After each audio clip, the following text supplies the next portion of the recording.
रविचंद्रन अश्विन के संन्यास के फैसले पर ऑस्ट्रेलियाई दिग्गज ने उठाए सवाल। क्या अश्विन को संन्यास लेने पर किया गया मजबूर? सीरीज समाप्त होने का भी क्यों नहीं किया इंतजार? क्या अश्विन के इस कदम से बैकफुट पर चली गई थी टीम इंडिया? अश्विन के संन्यास लेने के फैसले पर दिग्गजों का क्यों आ रहा है लगातार बयान? भारतीय क्रिकेट टीम को हाल ही में संपन्न हुई बॉर्डर गावस्कर ट्रॉफी 2024-25 के तहत 5 मैचों की टेस्ट सीरीज में भले ही ऑस्ट्रेलिया के खिलाफ 1-3 से हार का सामना करना पड़ा हो, लेकिन अश्विन के बीच सीरीज में संन्यास लेना सबको हैरत में डाल गया था। हार के अलावा टीम इंडिया के सबसे अनुभवी ऑफ स्पिनर रविचंद्रन अश्विन के अचानक इंटरनेशनल क्रिकेट से संन्यास लेने का निर्णय भी क्रिकेट जगत में सनसनी फैला गया। अश्विन के इस फैसले ने क्रिकेट प्रशंसकों और विशेषज्ञों को हैरान कर दिया है। अश्विन के इस फैसले पर पूर्व ऑस्ट्रेलियाई क्रिकेटर ब्रैड हेडिन का एक बड़ा बयान आया है और हेडिन ने इसे अजीब करार दिया है और टीम इंडिया की रणनीति पर सवाल उठा दिया है।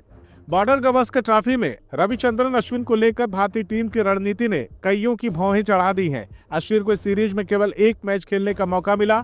एडिलेड में खेले गए दूसरे टेस्ट में उन्हें प्लेइंग 11 में शामिल किया गया, लेकिन बाकी मैचों में उन्हें बेंच पर बिठा दिया गया।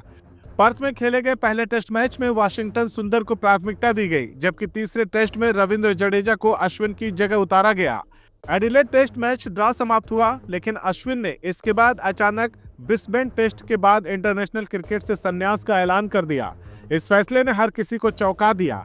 अश्विन ने अपने बयान में कहा कि उन्होंने भारतीय क्रिकेट की सेवा करते हुए अपने कैरियर में सब कुछ हासिल कर लिया है और अब युवाओं को मौका देना चाहते हैं। हालांकि उनके संन्यास का समय और संन्यास लेने का तरीका सवाल खड़ा कर रहा है। पूर्व ऑस्ट्रेलियाई क्रिकेटर ब्रैड हेडिन ने अश्विन के संन्यास को लेकर टीम इंडिया की रणनीति की आलोचना की। विलो टॉक पॉडकास्ट में उन्होंने कहा कि यह एक अजीब फैसला था। अश्विन ने पहले 3 टेस्ट मैचों में टीम से बाहर रहने के बाद संन्यास का ऐलान किया। विलो टॉक पॉडकास्ट पर उन्होंने कहा कि ये एक अजीब फैसला था। अश्विन को कई टेस्ट मैचों से टीम से बाहर रहने के बाद संन्यास का फैसला करना पड़ा। भारतीय टीम ने 3 अलग अलग स्पिनरों को आजमाया, जिससे उनकी रणनीति पूरी तरह से भ्रमित नजर आ रही थी। अश्विन ने शायद इसे अपनी अनदेखी के तौर पर ले लिया। हेडिन ने यह भी कहा कि अश्विन अपने आप को भारत का नंबर 1 स्पिनर मानते हैं और उनके रिकॉर्ड को देखते हुए ये कहना गलत भी नहीं होगा। वह इतने वर्षों से टीम के लिए योगदान दे रहे हैं। बेंच पर बैठने का उनका अनुभव शायद उनके लिए अपमानजनक था। उनका संन्यास लेना इस बात का संकेत हो सकता है कि वो इस स्थिति से निराश हो चुके थे। बॉर्डर गावस्कर ट्रॉफी के दौरान भारतीय टीम की स्पिन रणनीति को लेकर कई सवाल उठे थे। पर्थ टेस्ट में वाशिंगटन सुंदर को शामिल किया गया, जबकि एडिलेड में अश्विन को मौका मिला। तीसरे टेस्ट में जडेजा को प्लेइंग 11 में जगह दी गई। इस बदलाव ने न केवल अश्विन के आत्मविश्वास को झटका दिया, बल्कि टीम के प्रदर्शन को भी प्रभावित किया। अश्विन जो भारत के सबसे सफल ऑफ स्पिनर रहे हैं, उनका रिकॉर्ड बेहद शानदार है। उन्होंने 106 टेस्ट मैचों में 537 विकेट लिए हैं और अपने बल्ले से भी बहुत महत्वपूर्ण योगदान दिया है। कई मौकों पर मुसीबत में फंसी हुई टीम इंडिया को शतक बनाकर मुसीबत से बाहर निकाला है और टीम इंडिया को जीत की स्थिति में पहुंचाया है।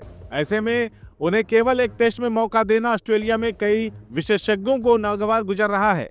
पूर्व भारतीय क्रिकेटर सुनील गावस्कर ने भी इस फैसले पर सवाल उठाए। उन्होंने कहा कि अगर आपके पास अश्विन जैसा अनुभवी खिलाड़ी है तो उसे नजरअंदाज करना एक बड़ी गलती साबित हो सकती है। इस तरह की रणनीति से न केवल टीम कमजोर होती है, बल्कि खिलाड़ी का भी मनोबल गिरता है। अश्विन ने अपने संन्यास के फैसले को लेकर कहा कि मैंने भारतीय क्रिकेट के लिए अपना सब कुछ दिया है। मैं अपने कैरियर से संतुष्ट हूं और अब युवाओं को मौका देना चाहता हूं। क्रिकेट ने मुझे बहुत कुछ दिया है। मैं इसके लिए हमेशा अपने फैंस का और बीसीसीआई का आभारी रहूंगा। हालांकि उनके इस बयान के पीछे की असली वजह क्या है, इसको लेकर चर्चाएं अभी भी जारी हैं। कई विशेषज्ञों का मानना है कि अश्विन अपने चयन को लेकर निराश थे। टीम मैनेजमेंट द्वारा लगातार उन्हें बाहर बैठाने से उनका आत्मविश्वास आहत हुआ और उन्होंने इस फैसले को लेने का मन बना लिया। ऑस्ट्रेलिया के खिलाफ इस सीरीज में भारतीय टीम की हार का प्रमुख कारण उनका कमजोर गेंदबाजी आक्रमण था।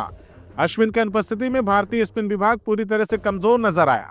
वाशिंगटन सुंदर, रविंद्र जडेजा ने अपनी पूरी कोशिश की, लेकिन वे अश्विन की तरह मैच जिताऊ प्रदर्शन करने में नाकाम रहे। ऑस्ट्रेलिया के बल्लेबाजों ने भारतीय स्पिनरों के खिलाफ आसानी से रन बनाए। अश्विन का अनुभव और उनकी गेंदबाजी का कौशल निश्चित रूप से टीम के लिए उपयोगी हो सकता था। अगर उन्हें सीरीज में लगातार मौके दिए गए होते तो शायद परिणाम अलग हो सकता था। रविचंद्रन अश्विन का कैरियर भारतीय क्रिकेट के इतिहास में सबसे शानदार कैरियर में से एक रहा है। उन्होंने कुल 106 टेस्ट मैच खेले हैं और 537 टेस्ट विकेट लिए हैं। इसके अलावा उन्होंने बहुत सारे मौके पर टीम के लिए जरूरी रन भी बनाए हैं। वो भारतीय टीम के लिए एक मैच विनर खिलाड़ी रहे हैं। उनके पास 37 बार 5 विकेट लेने और 7 बार 10 विकेट लेने का रिकॉर्ड दर्ज है। अश्विन ने 2011 में इंटरनेशनल क्रिकेट में डेब्यू किया था और जल्दी वो भारतीय टीम के मुख्य स्पिनर बन गए। उनकी गेंदबाजी में विविधता और बल्लेबाजी में योगदान ने उन्हें एक ऑलराउंडर के रूप में स्थापित किया। संन्यास के बाद अश्विन ने संकेत दिया है कि अब वो कोचिंग और कमेंट्री की दुनिया में कदम रख सकते हैं। उन्होंने कहा कि मैं हमेशा से खेल की तकनीकी पहलुओं में रुचि रखता था। अब मैं अपने अनुभव को युवाओं के साथ साझा करना चाहता हूँ। अश्विन की विशेषज्ञता और ज्ञान निश्चित रूप से क्रिकेट के नए आयामों में योगदान दे सकता है। रविचंद्रन अश्विन का संन्यास न केवल भारतीय क्रिकेट के लिए एक बड़ा झटका है, बल्कि यह टीम मैनेजमेंट के लिए भी एक सबक है। खिलाड़ियों के साथ सही व्यवहार और उनकी प्रतिभा का सही इस्तेमाल टीम की सफलता के लिए अनिवार्य है। अश्विन जैसे दिग्गज खिलाड़ी को बेंच पर बैठाना और फिर उनके संन्यास को मजबूर करना निश्चित रूप से टीम की रणनीति पर सवाल उठाता है। भारतीय टीम को अब अपनी गलतियों से सीखना होगा और भविष्य में इस तरह की स्थिति से बचने के लिए बेहतर योजना बनानी होगी।